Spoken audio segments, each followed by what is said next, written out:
가장 추운 날 가장 뜨거운 돈복이 터집니다. 보살님 평안하신지요? 오늘은 1년 중 가장 춥다는 절기 대안입니다. 살을 애듯 차가운 바람에 몸도 마음도 움츠러들기 쉬운 날이지요. 하지만 보살님 명리학의 이치로 보면 극에 달하면 반드시 반전이 일어난다고 했습니다. 가장 추운 오늘이 바로 보살님의 얼어붙은 운명이 가장 뜨겁게 녹아내리기 시작하는 기적의 기점일 수 있습니다. 오늘 제가 가져온 이야기는 2026년 1월 20일 갑오일의 청기누설입니다. 추위를 뚫고 솟아오르는 불같은 재물운의 징조를 차분히 짚어드릴 테니 이 영상 끝까지 함께하시어 보살님의 복그릇을 가득 채워보시길 바랍니다. 이 이야기가 마음에 등불이 된다면 구독과 좋아요로 이 귀한 인연을 계속 이어가 주시겠습니까? 갑오의 생명, 얼음 밑에서 솟구치는 재물의 불씨. 보살님, 2026년 1월 20일은 60갑자로 갑오일입니다. 천간의 갑목은 하늘을 향해 뻗어나가는 거대한 나무를 상징하고 지지의 오화는 만물을 비추는 태양이며 동시에 거침없이 달리는 말을 의미합니다. 명리학에서는 이를 청마라 부르기도 하고 나무가 불을 도와 그 기운이 하늘 끝까지 닿는 목화통명의 형상이라 읽기도 합니다. 그런데 보살님 하필이면 1년 중 가장 춥다는 대안에 이 뜨거운 갑오의 기운이 들어왔다는 점에 주목해야 합니다. 밖은 꽁꽁 얼어붙어 만물이 숨죽이고 있는데 보살님의 사주와 운명의 한복판에는 지금 거대한 불기운이 지펴지고 있는 셈이지요. 이것은 무엇을 의미할까요? 바로 반전의 재물운입니다. 그동안 아무리 노력해도 성과가 없었거나 주변 환경이 도와주지 않아 답답했던 보살님들께는 이 대안의 추위가 오히려 복을 가져오는 보호막이 될 수 있어 보입니다. 특히 범띠, 개띠, 양띠 보살님들께 오늘 이 기운은 유독 다정하게 다가올 흐름으로 보입니다. 범띠와 개띠 보살님들께는 인호술 삼합의 화국이 형성되면서 보살님이 그동안 뿌려두었던 노력의 씨앗들이 대안의 추위를 뚫고 뜨거운 열매로 맺히기 시작하는 징조가 보입니다. 갑목의 추진력이 오화의 열정을 만났으니 막혔던 돈줄이 녹아내리고 새로운 수입의 물꼬가 트이는 기분 좋은 소식이 들려올 가능성이 큽니다. 양띠 보살님들께는 오미압의 기운이 작용합니다. 이는 나를 지지해주는 든든한 땅이 뜨거운 태양을 품어 안는 형상입니다. 혼자 고민하던 금전적인 문제가 귀인의 도움으로 해결되거나 예상치 못한 곳에서 따뜻한 지원의 손길이 뻗어올 흐름으로 읽힙니다. 세상이 다 나를 외면하는 것 같다고 느끼셨다면 오늘만큼은 그 마음을 내려놓으셔도 좋아 보입니다. 대안의 추위는 곧 지나갈 것이고 보살님의 손을 잡아줄 온기가 이미 문 앞에 와 있으니까요. 보살님, 집안에 뜨거운 재물운이 들어오는 첫 번째 징조는 의외로 보살님의 몸에서 시작될 수 있습니다. 평소보다 몸에 활력이 돌거나 갑자기 무언가 해보고 싶은 의욕이 샘솟는다면 그것이 바로 갑오의 말이 보살님의 운명을 깨우고 있다는 신호일 가능성이 큽니다. 가장 추운 날이 가장 따뜻한 날이 될 것 같다는 긍정적인 예감이 드신다면 그 마음이 바로 돈을 부르는 최고의 부적이 될 것입니다. 하지만 보살님, 갑오의 기운은 말처럼 기세가 등등하기에 자칫하면 성급함으로 이어질 수 있습니다. 뜨거운 불길이 나무를 다 태워버리지 않도록 차분한 호흡으로 이 기운을 다스리는 지혜가 필요해 보입니다. 오늘만큼은 서두르지 마시고 얼음 밑에서 흐르는 물소리에 귀를 기울이듯 조용히 다가올 복을 맞이해 보시는 편이 더 나아 보입니다. 청마의 기상, 얼어붙은 계약서를 녹이는 태양의 순결. 보살님, 갑오라는 글자는 명리학적으로 상관의 기운을 품고 있으면서도 동시에 홍염의 화사함을 간직하고 있습니다. 이는 보살님의 재능과 노력이 드디어 세상 밖으로 드러나 많은 사람의 인정을 받게 된다는 뜻이기도 합니다. 특히 1월 20일 대안은 겨울의 끝자락에서 봄의 기운인 입춘을 준비하는 절기이지요. 겉으로는 만물이 얼어붙어 정지된 것처럼 보이지만 갑오일의 뜨거운 열기는 보살님이 그동안 정성 들여 준비해온 문서나 계약들이 비로소 생명력을 얻어 움직이기 시작할 것임을 암시합니다. 보살님, 혹시 그동안 공들였던 일이 막판에 어긋나거나 내 권리를 제대로 인정받지 못해 속상했던 적은 없으셨나요? 내일은 보살님의 목소리에 힘이 실리고 보살님이 쥐고 있는 문서의 가치가 재평가받는 흐름으로 보입니다.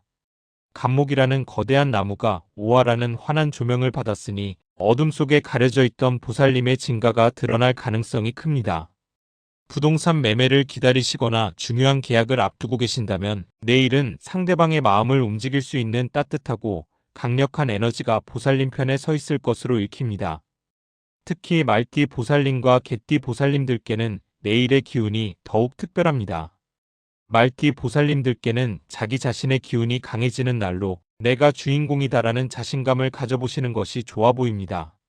내가 먼저 움직이고 제안할 때 상대방이 그 열기에 전염되어 긍정적인 답을 내놓을 흐름입니다. 개띠 보살님들께는 오술합이 일어나며 흩어져 있던 정보들이 하나의 확실한 수익 모델로 연결되는 기쁨이 있을 것으로 보입니다. 아, 이게 이렇게 풀리는구나 하는 무릎을 탁 치는 깨달음이 올 수 있어 보입니다. 하지만 보살님, 갑오일의 불기운은 매우 정직하면서도 급격합니다. 뱀이 소리 없이 다가온다면 말은 발굽소리를 내며 거침없이 달려오지요. 그래서 내일 들어오는 문서나 금전적 제안들은 매우 속도감 있게 진행될 가능성이 큽니다. 이때 보살님께서 주의하셔야 할 점은 나무가 너무 빨리 타버리지 않게 조절하는 것입니다. 좋은 제안이 들어온다고 해서 앞뒤재지 않고 덥석 물기보다는 대안의 차가운 이성을 잠시 빌려 계약서의 세부 조항을 한 번 더 꼼꼼히 살피시는 편이 더 나아 보입니다. 뜨거운 열정호와 뒤에 숨은 감목의 단단한 원칙을 잊지 마세요. 또한 내일은 집안이나 사무실의 남쪽 창문을 환하게 열어 환기를 시켜보시는 것을 추천해드립니다. 오화는 남쪽을 상징하며 정오의 밝은 태양을 의미합니다. 대안의 추운 바람이 잠시 들어오더라도 그 바람과 함께 들어오는 신선한 공기가 정체된 기운을 몰아내고 재물의 흐름을 원활하게 해줄 것으로 보입니다. 특히 책상 위에 작은 붉은색 소품이나 식물을 놓아두는 것도 갑오의 기운을 보살님의 문서원으로 연결하는 아주 좋은 방편이 될 수 있어 보입니다. 보살님, 인생에서 가장 큰 복은 돈 그 자체가 아니라 그 돈을 담을 수 있는 그릇과 명예입니다. 내일 보살님께 다가올 돈복은 보살님의 자존감을 높여주고 주변 사람들에게 참 대단하다는 인정을 받게 해주는 명예로운 재물일 가능성이 큽니다. 내가 그동안 헛살지 않았구나라는 확신을 가지셔도 좋습니다. 보살님의 진심이 담긴 말 한마디가 상대의 마음을 녹이고 그것이 결국 황금빛 문서가 되어 보살님의 손에 쥐어질 흐름입니다. 추운 겨울을 견뎌낸 나무만이 가장 단단한 나이테를 갖는 법입니다. 보살님이 지나온 시련의 시간은 이제 갑오일의 뜨거운 태양 아래서 찬란한 결실로 바뀌어가고 있습니다. 가장 추운 날이 가장 뜨거운 날이 된다는 이 역설적인 복의 원리를 믿으시며 내일 하루를 당당한 청마처럼 활기차게 열어가 보시길 바랍니다. 2026년 대운의 안착. 대안의 추위를 이기는 따뜻한 재물비책. 보살님, 명리학의 오래된 가르침 중에 궁죽통이라는 말이 있습니다. 막다른 길에 다다르면 비로소 길이 열린다는 뜻이지요. 1년 중 가장 추운 대안은 역설적으로 이제 더 이상 추워질 곳이 없는, 즉 따뜻한 봄으로 향하는 유일한 관문입니다. 내일 보살님께서 마주하실 갑오의 기운을 보살님의 안방까지 안전하게 모셔올 세 가지 비책을 일러드리겠습니다. 첫 번째 비책은 온기의 나눔입니다. 갑오일은 불의 기운이 강한 날입니다. 내일은 주변 인연들에게 따뜻한 말 한마디나 따뜻한 차 한 잔을 먼저 건네보세요. 대안의 추위에 몸을 움츠리고 있는 사람들에게 보살님이 먼저 온기를 전할 때 그 온기는 화생토의 원리에 따라 보살님의 재물 그릇을 더욱 단단하게 다져주는 결과로 돌아올 흐름입니다. 덕분에 따뜻해졌습니다 라는 말을 듣게 된다면 그것이 곧 보살님의 곳간이 채워지기 시작한다는 신호로 보입니다. 두 번째 비책은 붉은색 정성입니다. 오화는 붉은색을 상징합니다. 내일은 붉은색 계열의 옷을 입으시거나 지갑 속에 붉은색 종이에 재수대통이라 적어 작게 넣어두는 것도 좋아 보입니다. 이는 차가운 대안의 냉기를 막아내고 보살님의 재물운을 뜨겁게 달구는 보호막이 되어줄 것입니다. 특히 중요한 금전적 결정을 내릴 때 붉은색 소품을 곁에 두시면 갑오의 영민한 말이 보살님을 승리로 이끄는 형상으로 읽힙니다. 세 번째 비책은 솟구치는 아침의 기도입니다. 갑목은 위로 솟구치는 성질이 있습니다. 내일 아침 평소보다 10분만 일찍 일어나 보살님의 두 팔을 하늘로 높이 뻗으며 내 안의 뜨거운 기운이 세상의 불을 불러들인다고 3번만 확언해보세요. 가장 추운 날 보살님의 몸 안에서 지펴진 이 작은 불씨가 2026년 한 해 동안 보살님을 지켜줄 거대한 태양이 되어줄 것으로 보입니다. 보살님, 명리학은 단순히 정해진 팔자를 맞히는 학문이 아닙니다. 다가오는 기운을 알고 내가 어떻게 마음을 먹고 행동하느냐에 따라 운명의 물길을 바꾸는 지혜입니다. 오늘 제가 드린 이야기가 보살님의 마음에 작은 희망의 불꽃이 되었다면 보살님은 이미 그 복을 받을 준비가 끝나신 것입니다. 추위를 견딘 꽃이 가장 향기롭습니다. 보살님, 오늘 1월 20일 대안과 갑오일의 청기를 함께 살펴보았습니다. 밖은 여전히 춥고 세상살이는 고단할지 모르나 보살님의 마음속에는 이미 뜨거운 청마의 기운이 달리기 시작했음을 잊지 마세요. 추운 겨울을 견뎌낸 나무만이 가장 향기로운 꽃을 피우고 단단한 열매를 맺는 법입니다. 오늘 전해드린 재물의 징조와 비방들이 보살님의 삶에 실질적인 기적으로 나타나기를 저 또한 두 손 모아 간절히 기도하겠습니다. 보살님은 세상에서 가장 귀한 존재이며 이제 곧 그 귀함에 걸맞은 풍요가 보살님의 문을 두드릴 것입니다. 오늘 이야기가 보살님의 지친 일상에 따뜻한 위로가 되었다면 주위의 소중한 분들에게도 이 영상을 공유하여 복을 나누어 보시는 건 어떨까요? 보살님의 작은 나눔이 더 큰 복이 되어 돌아올 흐름입니다.